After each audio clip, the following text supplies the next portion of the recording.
ஆந்திர மாநிலம் அண்மையா மாவட்டத்தில் உள்ள மதனப்பள்ளி நகரை சேர்ந்தவர் கணேஷ்.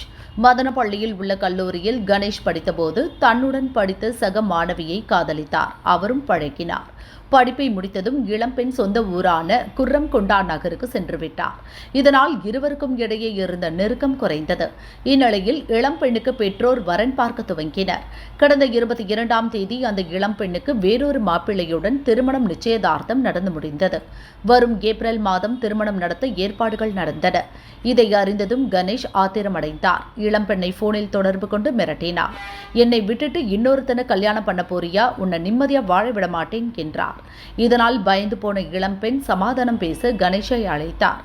அதற்கு ஒப்புக்கொண்ட கணேஷ் இளம்பெண் வீட்டிற்கு வந்தார். பெற்றோர் இல்லை என்பதை முன்கூட்டியே தெரிந்து கொண்டுதான் வீட்டிற்குள் நுழைந்தார்.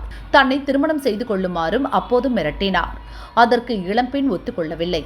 இதனால் ஆத்திரமடைந்த கணேஷ் இளம்பெண்ணை பழிவாங்க திட்டம் போட்டார்.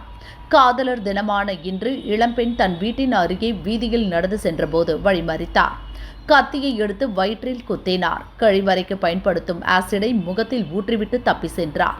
வலியால் துடித்த இளம்பெண்ணை மீட்ட அக்கம் பக்கத்தினர் ஆம்புலன்ஸ் மூலம் மதனப்பள்ளியில் உள்ள அரசு மருத்துவமனைக்கு அழைத்து சென்றனர். அங்கு அவருக்கு தீவிர சிகிச்சை அளிக்கப்படுகிறது. இந்த சம்பவத்திற்கு முதல்வர் சந்திரபாபு நாயுடு கண்டனம் தெரிவித்தார். கொடூர குற்றம் செய்த கணேஷுக்கு அதிகபட்ச தண்டனை வாங்கி கொடுக்கப்படும் என உறுதியளித்தார். அமைச்சர் நாரா லோகேஷ் இளம்பெண்ணின் தந்தையுடன் போனில் பேசினார்.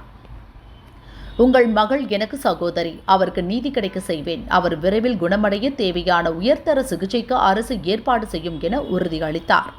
காதலர் தினத்தன்று இளம்பெண் மீது நடத்தப்பட்ட கொடூர தாக்குதல் ஆந்திராவில் பெரும் பரபரப்பை ஏற்படுத்தியுள்ளது. கணேஷை போலீசார் தேடி வருகின்றனர்.